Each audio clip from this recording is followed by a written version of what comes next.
at all. When I'm talking to my friends in Herat province and Kandahar, in these provinces that are facing with the most serious humanitarian crisis at this moment, they're telling me that media is not even telling you the 50% of our reality. What we are witnessing on a daily basis is something that we haven't witnessed in almost 20 years. And most of the people that I'm in touch with are young people. So they grew up in an Afghanistan that was established, that was created, that was, emerged from 2001 Bonn conference. So these young people, they're 20, 21 years old. They haven't witnessed and experienced Taliban's regime in 1990s. So this is an unprecedented humanitarian crisis for them that they haven't seen its example before. Of course, they have heard the stories, but what is very much important is the fact that we have to acknowledge Taliban are brutally advancing. They are killing civilians. They are using they are using mostly civilian homes as a shield. And in consequence, when there are airstrikes on Taliban, they, of course, those airstrikes target those civilian houses that are Taliban using for their protection as a shield. And as a consequence, civilians are being damaged from both sides. So on one side, there are airstrikes, and on another side, Taliban are taking away their homes, their foods, and making them flee their homes. So it's not exaggerated at all. And right now, the Afghan people are shocked on why there is no urgent action taken by the international community to really stop Taliban from advancing so brutally. So it's all accurate. Interesting. That is, I would say this time, of course, history repeats itself in Afghanistan because we do not learn the lesson. And what we are seeing this time is something that could be far more complicated, far more dangerous than what we have seen in 1990s. This time around, there will be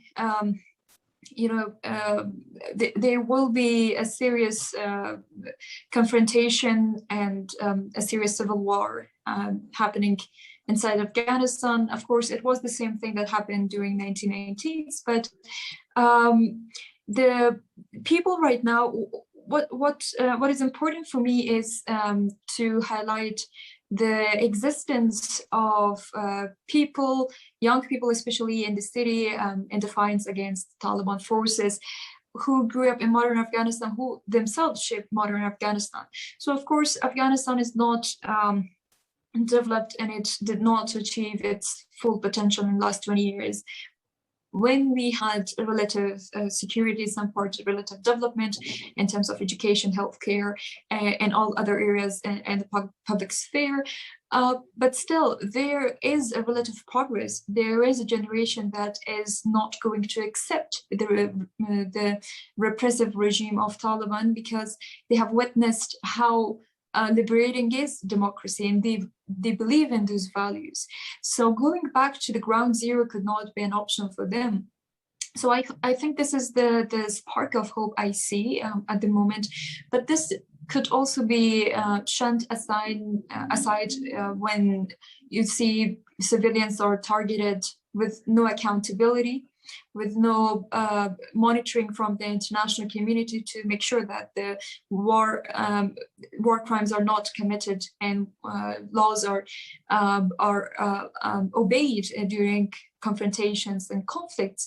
So some young people, they flee the country. Some of them are joining one or another side just for the sake of survival. This is also an important thing to witness. But the most important thing is that this time, as you see, that more than 70% of our population is young.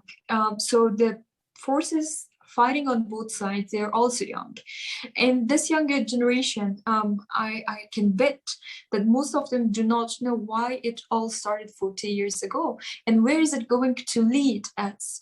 So there is quite some vagueness in the whole dynamic, and it will create a quite new narrative for the conflict, and there will be a shift in the shape of conflict, but it will not be something that we expect to lead us to the peace process or any kind of political settlement at the end. So there will be certainly a shift in the shape of conflict, and it will be coupled with a lot of vagueness unless we really sit at the negotiating table and negotiate a political settlement. Well, you know, women, they in most parts of the country, I would say in remote parts, there has been a lack of attention in terms of facilities, in terms of opportunities, in terms of the advancements that other women and opportunities that other women enjoyed in cities and urban areas of Afghanistan. But women made an important progress over the last 20 years. And the achievements, they could not be considered, you know, something that we could call that we reached gender equality, but this relative success is something that Afghan women are still proud of, and they try to keep it by any means. But still, at this moment, the fear is beyond those rights, and the struggle is the struggle for survival at the moment for every person living in this country. But for women especially, we have heard like several times during the peace process that Taliban have changed. They have flexible ideas about the inclusion of women in political spheres and social spheres.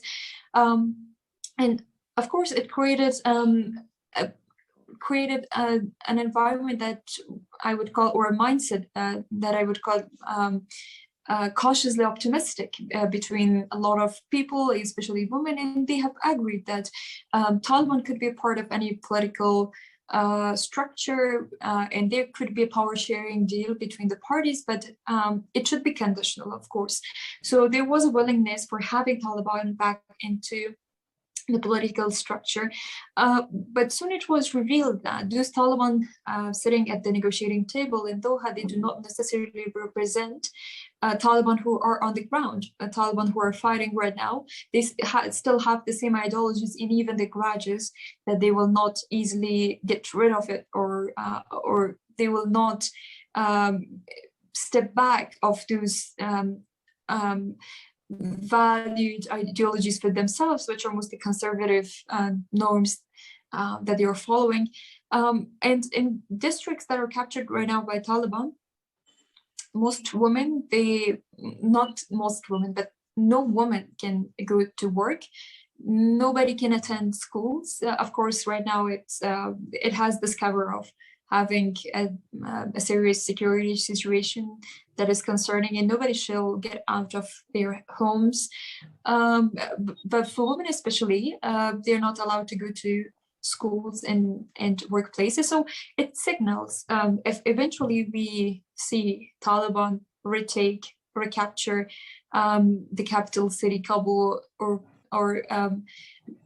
make some major territorial advancement around the country, they will still install the same repressive regime that we have witnessed in 1995. So there isn't any change, and what we have witnessed was just a cover on something called the peace process, and on the bottom of that process, in reality, another process was going on for them to get prepared for major advancements around the country. When it comes to the geopolitical location of Afghanistan, it has always been the case for Afghanistan to become a victim of its geopolitical location. It is a place in between the major superpowers around the world, and for their confrontations, Afghanistan suffered over its history. And right now we can also see that there are some national interest of some of the neighboring countries playing around this whole peace and conflict dynamics in Afghanistan, and it certainly impacts both the situation in Afghanistan, and the situation in Afghanistan eventually impacts the region as a whole. So The current fighting in Afghanistan, it certainly is not in the benefit of or in the favor of the national interest of any country around the region. Of course, there has been some there are reports, there are some evidence even that some of the regional countries, they are supporting Taliban in their fight against the democratic forces, the government. This means that still there is no regional consensus for a political settlement in Afghanistan. But the escalation of violence and whatever consequences it might have, it will plague the region like COVID-19. And since Afghanistan is located in a very strategic location, and it is the place when it has been confronted, it has witnessed a lot of confrontations over the history. So at this moment in time, a lot of countries, they will also try to make sure that in whatever conflict situation, or eventually even the political settlement that we might have, their interest, national interest, would be preserved. So the thing is, right now, if the Taliban continue to advance, there will be a major threat for the neighboring countries that ISIS will find its sanctuaries in Afghanistan, and it will benefit from the instability in the country in order to make sure that they have their footprint in this part of the region. So it will concern a lot of neighboring countries, and they will try to make sure that there will be some sort of political settlement, or if it does not happen, there will be some sort of security and guarantee by Afghanistan, whether it is guaranteed by Taliban, whether it's guaranteed by the government, that the ISIS will not advance and it will not threaten their security, national security around the region. So for that, there is a prospect if Taliban do not lose their legitimacy. Of course, they have lost it, but if they do not lose the legitimacy they have received in the February 2020 agreement, then of course some of the countries, they would prefer Taliban to stay at the power in return for guaranteeing that ISIS will not advance.